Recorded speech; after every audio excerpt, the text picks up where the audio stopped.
نحمده ونصلي على رسوله الكريم اما بعد فاعوذ بالله من الشيطان الرجيم بسم الله الرحمن الرحيم رب اشرح لي صدري ويسر لي امري واحلل عقدة من لساني يفقهوا قولي وانذر الناس، اور ڈراؤ لوگوں کو، خبردار کرو۔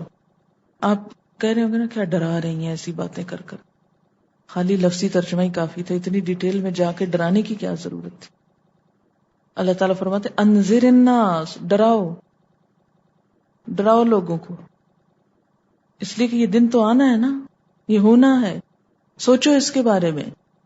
یوم یأتیہم العذاب، جس دن آ جائے گا عذاب، فیقول الذین ظلموا، تو کہیں گے وہ لوگ جنہوں نے ظلم کیا، ربنا، اے ہمارے رب، اخرنا الی اجل قریب، ہمیں مہلت دے دے قریب کی مدت تک، تھوڑے دن اور مہلت دے دے، چند روز کی مہلت دے دے۔ نجب دعوتک، ہم تیری پکار پہ لبیک کہیں، تیرے بلانے کا جواب دیں۔ ونتبع الرسل، اور ہم تیرے رسولوں کی پیروی کریں، تیرے رسولوں کے پیچھے چلیں۔ اب تو ہمیں سنت اچھی نہیں لگتی نا رسول کی پیروی، تو اس وقت لوگ جو پیروی نہ کر کے گئے ہوں گے وہ کہیں گے یا اللہ تھوڑا وقت اور دے دے، جو تو نے کہا وہ بھی مانیں گے، جو تیرے رسولوں نے کیا وہ بھی کر کے دکھائیں گے۔ آج تو وہ سب کچھ بیکورڈنس اور معلوم نہیں کیا کچھ نظر آتا ہے۔ اولم تکونوا اقسمتم من قبل ما لکم من زوال، کیا تم اس سے پہلے قسمیں نہیں کھاتے ہوتے تھے کہ تم کو کوئی زوال نہیں آنا؟ قسم کا مطلب ہے پکا دل میں سوچا ہوا تھا کہ جو کچھ نعمتیں ہمیں ملی ہیں یہ کبھی ختم نہیں ہونے والی۔ ایسے مولویوں کے افسانے ہیں کہ قیامت آئے گی اور پوچھ ہوگا اور یہ سب کچھ ہمارے ہاتھ سے چلا جائے گا۔ اقسم تم سے ضروری نہیں کہ زبان سے بول کے قسم کھائی کہ ہم نے کبھی نہیں مرنا، لیکن جو تم کر رہے تھے، جو تمہارا حال تھا وہ یہی بتا رہا تھا، گویا تم نے قسم کھا رکھی ہے کبھی نہ مرنے کی۔ ورنہ اگر کبھی مرنے کا ہی خیال آ جاتا تو کچھ تو یہ خرافات کم ہوتی۔ وَسَكَنْتُمْ، اور ٹھہرے رہے تم، رہ چکے تم۔ ساکن اور سکون اور گھر میں رہنے کے لیے سکن تم کا لفظ، اور سکنا اور ساکن یہ سب ایک ہی روٹ ہے، گھر سکون کے لیے ہوتا ہے نا۔ سکن تم فی مساکن الذین، مساکن مسکن کی جمع ہے، رہنے کی جگہ۔ ان لوگوں کے مساکن میں رہے تم، ظلموا انفسہم، جنہوں نے اپنی جانوں پہ ظلم کیا تھا۔ تم دیکھتے بھی رہے کہ تم سے پہلے وہاں بہت سے غلط کار رہ چکے ہیں۔ وَتَبَيَّنَ لَكُمْ، اور تم پہ واضح بھی ہو چکا تھا، کیف فعلنا بہم، کہ ان کے ساتھ ہم نے کیا کیا تھا، ان کا انجام بھی تمہارے سامنے تھا۔ وَضَرَبْنَا لَكُمُ الْأَمْثَالَ، اور اگر ڈائریکٹلی نہیں دیکھ رہے تھے تو ہم نے تمہارے سامنے بہت سی مثالیں تو پیش کی تھی۔ وَقَدْ مَكَرُوا مَكْرَهُمْ، اور یقیناً انہوں نے کچھ چالیں چلیں۔ وَعِندَ اللَّهِ مَكْرُهُمْ، اور اللہ کے ہاں ان کی سب چالیں ریکارڈڈ ہیں، اللہ کے پاس ہے ان کی چالیں۔ ایک معنی تو کیا ہے کہ ان کی ہر چال کا ریکارڈ اللہ کے پاس ہے، اللہ نے سب لکھ لیا۔ دوسرا معنی کیا ہے؟ ان کی ہر چال کا توڑ اللہ کے پاس۔ وَإِن كَانَ مَكْرُهُمْ، اگرچہ تھی ان کی چالیں، لِتَزُولَ مِنْهُ الْجِبَالُ، کہ ان سے پہاڑ بھی ٹل جائیں، ایسی ایسی چالیں چلی انہوں نے۔ یعنی پہلی قومیں جو تھیں وہ بھی بڑی ہی تیز دماغ تھیں، اور اللہ کے انبیاء رسولوں کی پکار کو نگیٹ کرنے کے لیے، ریجیکٹ کرنے کے لیے انہوں نے کیسے کیسے بہانے تراشے اس سے بچنے کے لیے۔ لیکن جب اللہ کا حکم آیا، فیصلہ آیا، تو ایک ہی حلے میں ان کی سب چالیں اکارت ہو گئیں۔ فَلَا تَحْسَبَنَّ اللَّهَ مُخْلِفَ وَعْدِهِ، پس ہرگز نہ سمجھو اللہ کو کہ اپنے وعدے کو خلاف کرے گا، رسولہ جو اس نے اپنے رسولوں سے کیا ہے۔ ان اللہ عزیز ذو انتقام، بے شک اللہ زبردست ہے، انتقام لینے والا ہے۔ تم اللہ کے نبیوں کو ستاؤ اور تمہیں کچھ نہ کہا جائے، تمہیں پوچھا نہ جائے، یہ کیسے ہو سکتا ہے؟ اللہ ان کا بھی بدلہ لے کے رہے گا جو معاملہ تم نے ان کی تعلیمات کے ساتھ کیا۔ یوم تبدل الارض غیر الارض، جس دن بدل ڈالی جائے گی زمین سوائے اس زمین کے، اس زمین کو کسی اور رنگ میں بدل دیا جائے گا۔ یعنی زمین ایسی نہ رہے گی جیسے اب تمہیں ہری بھری پہاڑوں سمندروں والی نظر آتی. سب چینج ہو جائے گا، سارا سین بدل جائے گا. حدیث ہے قیامت کے دن لوگ سفید بھوری زمین پر اکٹھے ہوں گے. کیا ہو جائے گی؟ زمین سفید اور بھوری، جو میدے کی روٹی کی طرح ہوگی. کبھی اگر آپ نے نمک پارے بنائے ہو تو میدے کو عموماً پہلے روٹی کی شکل میں بیلا جاتا ہے. کتنی باریک صفوف جیسی وہ اوپر ہلکی ہلکی سی لیئر نظر آتی، بالکل گول سفید سی. کبھی بنائے اور دیکھیں اس کو. اس سے تشبیہ دی کہ پوری زمین ایک ٹکیا ہو جائے گی نا، سفید رنگ کی، جیسے میدے کی روٹی ہوتی. اس میں کسی کا کوئی جھنڈا یا نشان نہ ہوگا. دنیا میں تو ہم نے جگہ جگہ جھنڈے لٹکائے ہوئے ہیں نا، فرمایا سب جھنڈے اتر جائیں گے. بس بہت تم نے اپنی بڑائیاں دکھائیں. سیدھے سیدھے سب کھڑے ہوں گے. حضرت عائشہ رضی اللہ تعالیٰ عنہ نے پوچھا کہ جب یہ زمین و آسمان بدل دیے جائیں گے تو لوگ اس دن کہاں ہوں گے؟ یعنی اگر ہمیں اس کمرے کا کارپٹ چینج کرنا ہو کہ یہ رنگ زیادہ اچھا نہیں، کوئی خوبصورت رنگ لائیں، تو سب کو باہر نکالنا پڑے گا، پھر بچھے گا. حضرت عائشہ بڑی حیران ہے، کہنے لگی اچھا زمین کا سارا حلیہ چینج کر دیا جائے گا، یہ سب کچھ سفید روٹی کی طرح کر دیا جائے گا، تو لوگ کہاں جائیں گے؟ کتنا ذہین سوال ہے نا. تو آپ صلی اللہ علیہ وسلم نے فرمایا پل صراط پر. صحیح مسلم کی روایت. ایک یہودی کے سوال پر آپ صلی اللہ علیہ وسلم نے فرمایا لوگ اس دن پل کے قریب اندھیرے میں ہوں گے. ان سب کو ایک طرف کر کے، سب کچھ چینج کر کے، سب کو پھر لائنوں میں صف در صف آئیں گے. آپ کو پتا پورا ڈسپلن ہوگا، ایک شخص لائن نہیں توڑ سکے گا. ایسے فرشتے سپاہیوں کی طرح کھڑے ہوں گے کہ کسی کو مجال نہ ہوگی کہ کوئی گڑبڑ کرے. اور اتنے سارے لوگ کھڑے ہونے کے باوجود کوئی نہ نعرے لگا سکیں گے، نہ احتجاج کر سکیں گے، نہ شور مچا سکیں گے، اور نہ مل کے سارے کسی کو چھڑا سکیں گے، اور نہ کسی کو جنت میں دھکیل سکیں گے، اور نہ سب مل کے پل توڑ سکیں گے. کچھ نہ کر سکیں گے. یوم تبدل الارض غیر الارض والسماوات، اور آسمان بھی بدل دیے جائیں گے، آسمان کا رنگ بھی بدل جائے گا. اچھا آپ نے دیکھا ہوگا نا وائٹ کارپٹ، ہمارے یہاں پاکستان میں تو اس کا تصور ذرا محال ہوتا ہے، لیکن جہاں لوگ یا جہاں صفائی یا گھروں کے ڈیزائن ایسے ہوتے ہیں کہ افورڈ کر سکتے ہیں، تو اگر کبھی آپ کو موقع ملا ہو ایسا گھر دیکھنے کا یا جگہ دیکھنے کی جہاں وائٹ کارپٹ ہو، پیور وائٹ، تو اس کے اوپر آپ نے دیکھا ہوگا کہ فرنیچر بہت نکھرتا ہے، بہت خوبصورت لگتا ہے. تو اسی طرح جب زمین بالکل وائٹ ہو جائے گی تو ہر بندہ خوب نکھر کے کھڑا ہوگا اس میں، کہ سفید پیپر کے اوپر حروف خوب ابھرتے ہیں نا. تو یہ حکمت سمجھ میں آتی ہے کہ وہ زمین کو سفید کیوں کر دیا جائے گا کہ وَبَرَزُوا لِلَّهِ الْوَاحِدِ الْقَهَّارِ، سب کھل کے بے نقاب ہو کے اس زمین کے اوپر سامنے نظر آئیں گے. وَتَرَى الْمُجْرِمِينَ، اور تم مجرموں کو دیکھو گے، یومئذ، اس دن، مقرنین، جکڑے ہوئے ہوں گے. قرن، قاف ر نون، ایک چیز کو ایک سے ملانا، جوڑنا. قران بھی اسی سے، وہ رسی جس میں دو چیزیں نہایت مضبوطی سے باندھی جاتی، یعنی جہنم کے اندر جکڑے ہوئے ہوں گے. فی الاسفاد، سفد کی جمع، بیڑیوں میں، زنجیروں میں، یعنی جہنم میں پھینک کے بھاگنے کا موقع بھی نہیں دیا جائے گا. پکڑ کے جیسے بھینس کو قلعے سے باندھ دیا جاتا ہے، کسی وحشی جانور کو جکڑ دیا جاتا ہے تاکہ وہ بہت ہنگامہ نہ کرے. اچھا اب تو آپریشنز کرنے کے لیے بے ہوش کر دیا جاتا ہے نا، پہلے زمانے میں کیا کیا جاتا تھا کہ اگر کسی کا کچھ کاٹنا ہوتا تھا یا کچھ اس کو جلانا ہوتا تھا کسی اس کے حصے کو، تو پکڑ کے رکھتے تھے سارے تاکہ وہ ہل نہ سکے، اس حصے کو کاٹ دیا جائے. یہ آپریشن کا طریقہ ہوتا تھا. اب بھی آپ دیکھیں نا، بچوں کو اگر آپ نے ویکسینیشن کرانی ہو تو آپ کو ڈر ہوتا ہے کہ وہ ہلے گا، تو اس سے پہلے اس کو اچھی طرح پکڑ کے رکھتے ہیں تاکہ ہلے نہ، اور پھر ڈاکٹر اس کو سوئی چبو دیتے ہیں کیونکہ اس نے اچھلنا ہے اس سوئی کے چبھنے. بالکل اسی طرح جب کوئی آگ میں پھینکا جائے گا تو خوب چیخے چلائے گا، تو اس مجرم کو باندھ دیا جائے گا. مقرنین فی الاسفاد سرابیلہم من قطران، ان کے لباس اس میں تارکول کے ہوں گے، گندھک کے ہوں گے.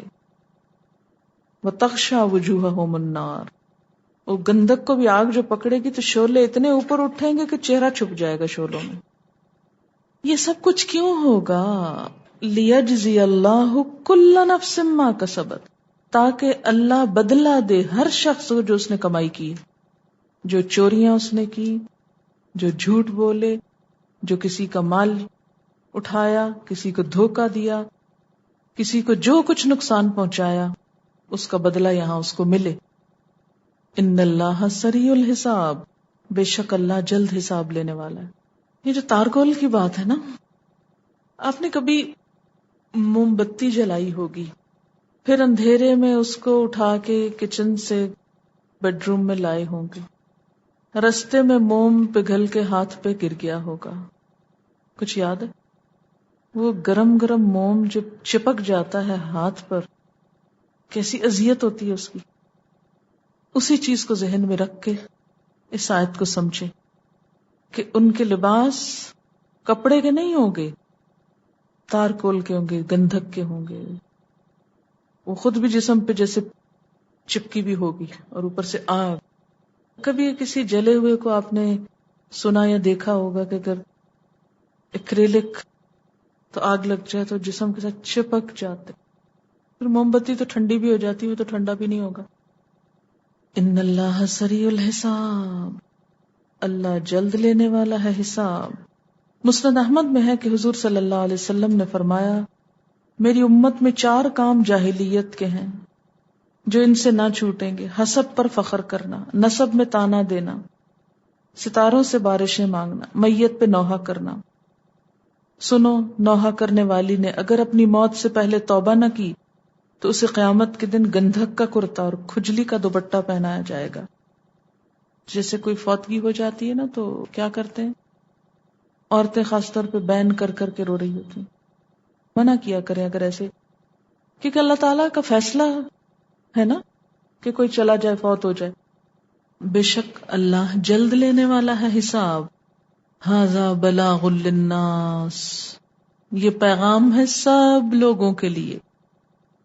للناس سے مراد تمام انسانیت، کوئی بھی نہیں بچا، کوئی بھی نہیں چھٹا.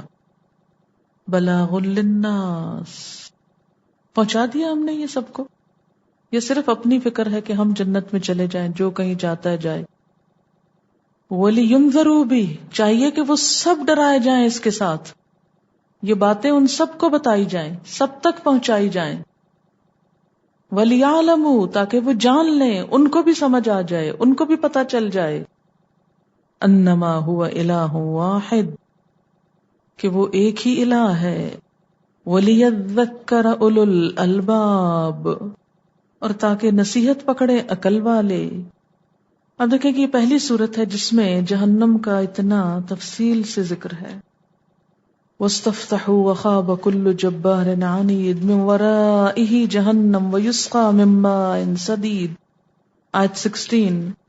يَتَجَرَّعُهُ وَلَا يَكَادُ يُسِيغُهُ وَيَأْتِيهِ الْمَوْتُ مِن كُلِّ مَكَانٍ وَمَا هُوَ بِمَيِّتٍ وَمِن وَرَائِهِ عَذَابٌ غَلِيظٌ. یہ سارے جہنم کے تذکرے کر کے اللہ تعالیٰ فرماتے ہیں کہ چاہیے کہ یہ پیغام سب لوگوں کو پہنچ جائے. لیکن آپ دیکھیں کہ یہ جب آیتیں آتی ہیں نا، بہت دل پریشان ہوتا ہے کہ ہم سب مسلمان ہیں، ہمارا میڈیا کیا کر رہا ہے، کیا پہنچا رہا ہے سب لوگوں کو، کیا نشر ہو رہا ہے، کیا ابلاغ ہو رہا ہے.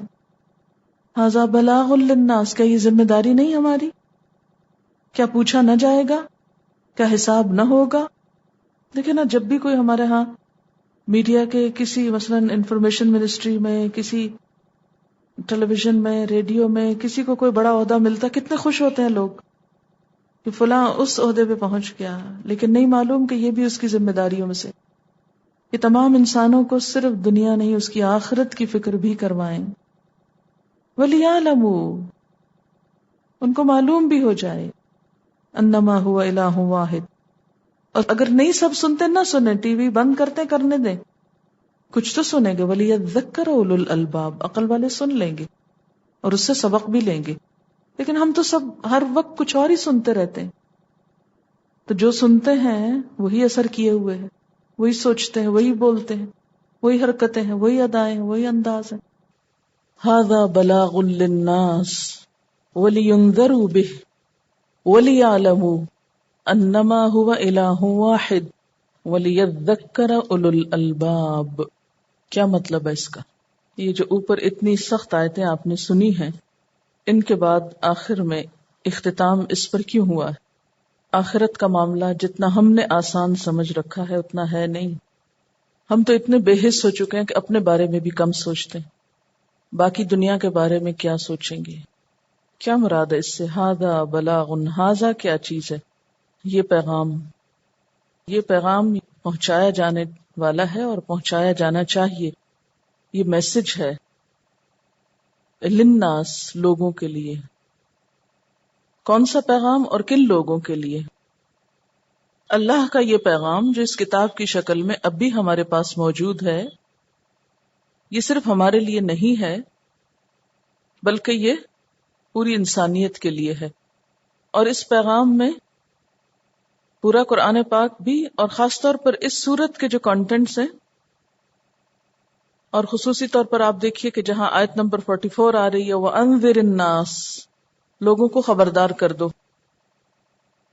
یوم یأتیہم العذاب فیقول الذین ظلموا ربنا اخرنا الی اجل قریب نجب دعوتک ونتبع الرسل اولم تکونوا اقسمتم من قبل ما لکم من زوال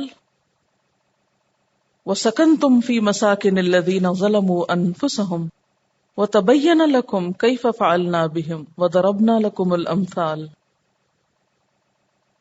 تو اس دن تو کوئی فیصلہ بدلا نہیں جائے گا، کسی کو مہلت ملے گی نہیں، کوئی واپس آ نہیں سکتا. جس کا نقصان ہو گیا اس کا تو بہت سخت ہو گیا، سب سے بڑا نقصان ہو گیا جس کو پلٹایا نہیں جا سکتا. وَلِيُنذَرُوا بِهِ، اور تاکہ انہیں خبردار کیا جائے. بھی کی ضمیر کدھر جا رہی؟ بلاغ کی طرف. اس پیغام کے ذریعے انسانیت کو خبردار کر دیا جانا چاہیے کہ ان سب کے آگے ایک دن آنے والا ہے جس میں ان کا حساب ہوگا. ان کو جو نعمتیں ملی ہیں ان کے بارے میں پوچھا جائے گا. اور کیوں پہنچانا ہے پیغام؟ پیغام پہنچانے کی ضرورت اور مصلحت کیا ہے؟ وَلِيَعْلَمُوا، تاکہ انہیں علم ہو جائے. کس بات کا علم؟ تو پیغام کی اصل جو جسٹ ہے یا نچوڑ ہے یا جو میسج ہمیں کنوے کرنا ہے وہ کیا ہے؟ انما ہوا الہ واحد، کہ لوگ شرک سے باہر آ جائیں، ایک رب سے جڑ جائیں، جس نے ان کو پیدا کیا، سب کچھ دیا، جس کا ان پہ سب سے بڑھ کر حق ہے، اس کو ادا کریں. اور کیا کریں؟ پیغام پہنچانے کا اور مقصد کیا ہے؟ وَلِيَذَّكَّرَ أُولُو الْأَلْبَابِ، عقل والے نصیحت پکڑیں. اسلام کو افسوس کے ساتھ یہ کہنا پڑتا ہے کہ آج جو لوگ ملے ہیں وہی اسلام کے لیے زیادہ نقصان پہنچانے والے ہیں. اسلام کو ایسے دوست ملے ہیں جو اسلام کے لیے ایک مخلص دوست کا رول ادا نہیں کر رہے. ایسے میں اگر ہم اس سچے پیغام کو دنیا تک پہنچانا چاہتے ہیں تو اس کتاب کے ذریعے اور اس کی تعلیم ہی کے ذریعے ہو سکتا ہے. اور یہ اسی وقت ہو سکتا ہے جب آپ صرف اس کے الفاظ نہیں، اس کی روح کو خود بھی سمجھیں اور اس کی روح کو دوسروں تک کنوے کرنے کی کوشش کریں. صرف الفاظ میں اور صرف اس کے حرام حلال کے پہلو اور صرف اس کے چند ظاہری ریچولز کی باتوں تک ہی الجھ کر نہ رہ جائیں. یہ ایک واقعہ ہے، کیونکہ رشین نیم ہے، میں بھی پروننسیشن میں تھوڑا فرق ہو، لیکن ولیڈیمر اول، VLADIMIR، ولیڈیمر یا ولیڈیمیر وٹ ایور، 956 میں پیدا ہوا اور 1015 میں اس کی وفات ہوئی. وہ روس کا پہلا عیسائی بادشاہ ہے. وہ شروع میں بت پرست تھا. اس نے عیسائی مذہب قبول کر لیا اس کے بعد اس نے روسی باشندوں کو عیسائی بنانا شروع کر دیا، اور ویسے بھی لوگ اپنے بادشاہوں کے دین پر ہوتے ہیں، جو کچھ وہ کرتے ہیں آنکھیں بند کر کے وہی کرتے ہیں، یہاں تک کہ ان کی اکثریت نے عیسائی مذہب قبول کر لیا، اور تمام بت دریاؤں میں پھینک دیے گئے، کیونکہ پہلے مشرک تھے یہ لوگ۔ 11ویں صدی عیسوی کے ایک مسیحی راہب جیکب نے اس واقعے کی کہ وہ کیسے عیسائی ہوا، اس کی کچھ تفصیلات لکھی ہیں، وہ بہت سبق آموز ہیں۔ اس نے لکھا ہے کہ شاہ روس ولادیمیر کا یقین اپنے آبائی مذہب بت پرستی سے اٹھ گیا، یعنی اس کا دل اٹھ گیا کہ یہ کوئی بتوں کو پوجنا نہیں چاہیے۔ اس کے بعد اس نے تحقیق کے لیے، ریسرچ کے لیے یہودی، عیسائی اور اسلامی علماء کو بلایا، اور ہر ایک سے اس کے مذہب کے بارے میں مفصل گفتگو کی۔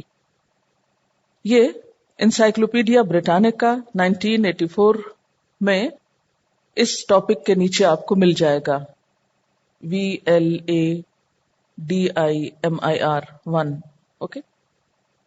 یعقوب کے بیان کے مطابق یہودی علماء نے کہا کہ ہمارا خدا ہم سے ناراض ہے، اس لیے ہم کو نہیں معلوم کہ ہمارا مقام زمین میں ہے یا آسمان میں۔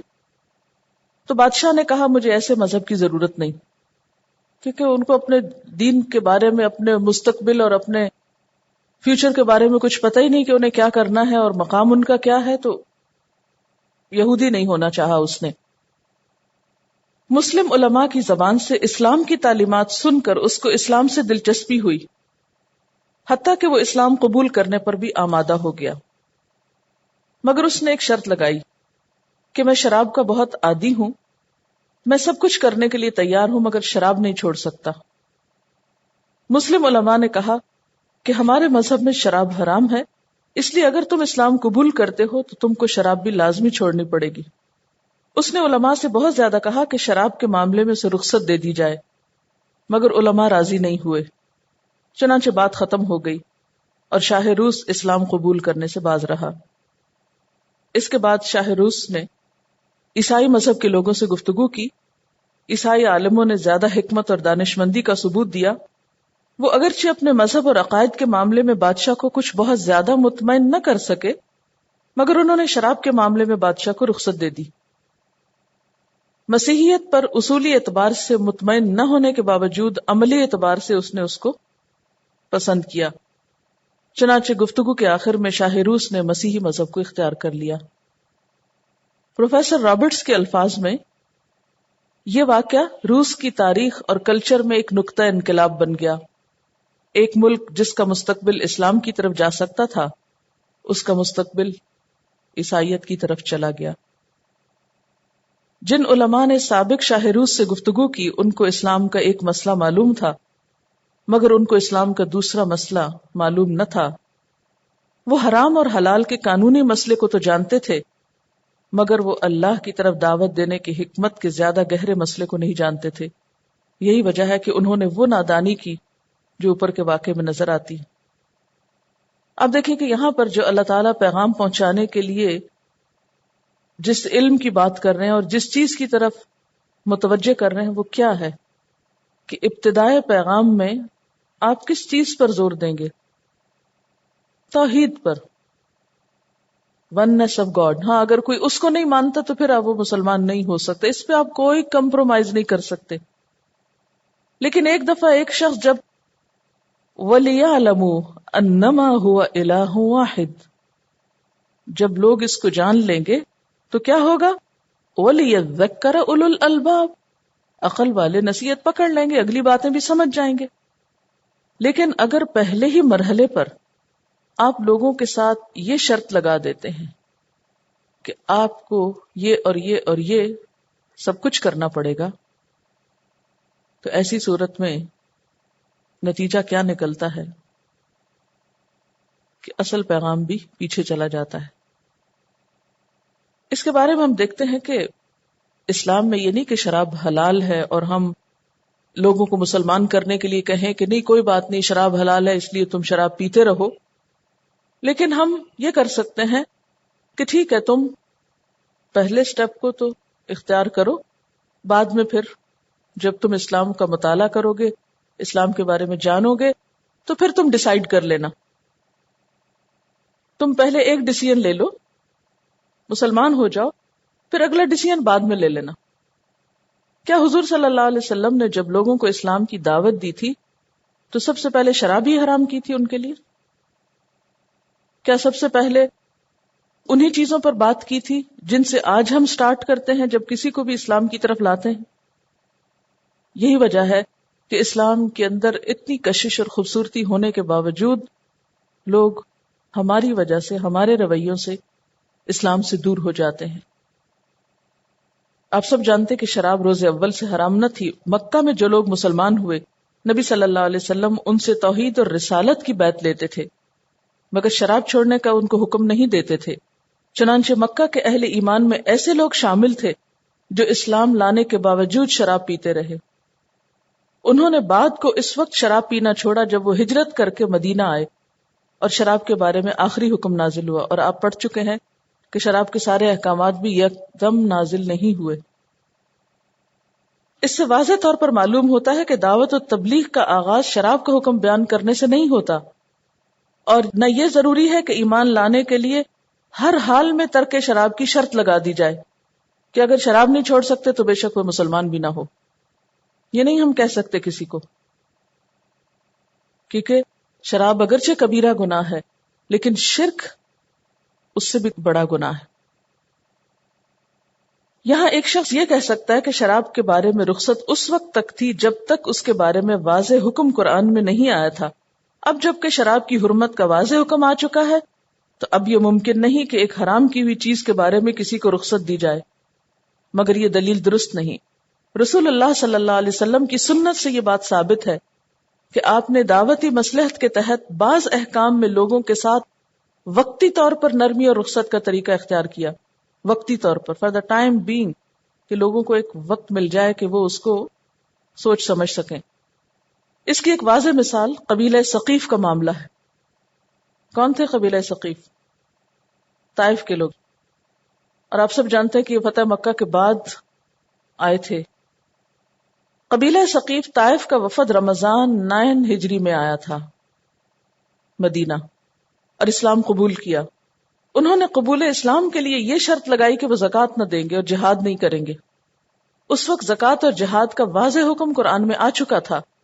اس کے باوجود رسول اللہ صلی اللہ علیہ وسلم نے ان شرائط کو منظور کر لیا اور فرمایا کہ بعد کو وہ خود ہی اس پر عمل بھی کر لیں گے، یعنی ابھی کلمہ تو پڑھ لیں، بعد میں یہ چیزیں بھی مان لیں گے آہستہ آہستہ، کیونکہ ہیومن نیچر تبدیل ہوتی رہتی ہے۔ ہمیشہ ہم شروع میں ایک چیز کو نہ کرتے ہیں، پھر آہستہ آہستہ اس کو قبول بھی کر لیتے ہیں۔ اب اگر کسی خاص حکم پر، کسی خاص معاملے پر کوئی شخص آپ کے ساتھ اڑ گیا ہے تو اس کو کاٹ پھینکنے کی بجائے کیا کریں؟ اگنور کر دیں۔ ٹھیک ہے، اس کا اور اس کے خدا کا معاملہ ہے، آپ اپنی ذمہ داری ادا کریں، وہ اپنی ادا کرے، اس کے بارے میں آپ سے سوال نہیں ہوگا، آپ کا کام ہے پہنچا دینا۔ ھذا بلاغ للناس ولینذروا بہ، اور آخرت سے خبردار کر دیا جائے اور ان کو اس بات کا علم دیا جائے کہ اللہ ایک ہے۔ اب آپ جانتے ہیں کہ محمد بن قاسم کون تھا؟ اسی قبیلے کا تھا نا۔ کیا اس نے جہاد نہیں کیا پھر بعد میں؟ یا اس قبیلے کے لوگوں نے بعد میں جہاد نہیں کیا؟ انہوں نے کیا، لیکن وقتی طور پر اگنور کر دیا گیا۔ اس سلسلے میں ابو داؤد کی یہ روایت آتی ہے، حدیث کی کتاب ہے ابو داؤد کی، اس میں آتا ہے، وہب کہتے ہیں کہ میں نے حضرت جابر سے ثقیف کے معاملے میں پوچھا جب انہوں نے بیعت کی تھی۔ انہوں نے کہا ثقیف نے رسول اللہ صلی اللہ علیہ وسلم سے یہ شرط لگائی کہ ان پر زکوٰۃ نہ ہوگی اور نہ ان پہ جہاد ہوگا، اور یہ کہ انہوں نے اس کے بعد رسول اللہ صلی اللہ علیہ وسلم کو یہ کہتے ہوئے سنا کہ جب وہ اسلام قبول کر لیں گے تو آئندہ وہ زکوٰۃ بھی دیں گے اور جہاد بھی کریں گے۔ یعنی یہ آپ صلی اللہ علیہ وسلم کا ان کے بارے میں ایک اچھا گمان تھا کہ کوئی بات نہیں، اگر شروع میں یہ کہہ بھی رہے ہیں، ایک دفعہ مسلمان ہو تو پھر باقی بھی کرنے لگیں گے۔ وآخر دعوانا ان الحمد للہ رب العالمین۔ سبحانک اللہم وبحمدک نشہد ان لا الہ الا انت نستغفرک ونتوب الیک۔ والسلام علیکم ورحمۃ اللہ وبرکاتہ۔